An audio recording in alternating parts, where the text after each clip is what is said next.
জাহান্নামীদেরকে জাহান্নামে নিক্ষেপ করার পর তারা আল্লাহর কাছে তিনটি জিনিস চাইবে।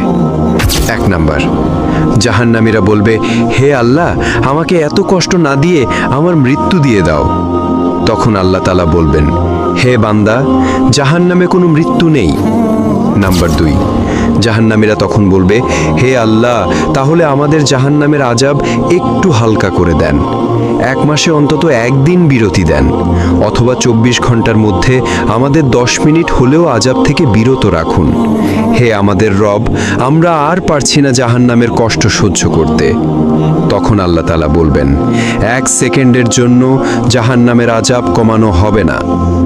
নাম্বার 3, জাহান্নামীরা বলবে, আল্লাহ, আমাকে দুনিয়ায় আরেকবার পাঠিয়ে দিন, আমি দুনিয়াতে গিয়ে শুধু আপনার ইবাদত করব। তখন আল্লাহ বলবেন, দুনিয়াতে আর ফেরত দেওয়া হবে না, আমি তোদের হায়াত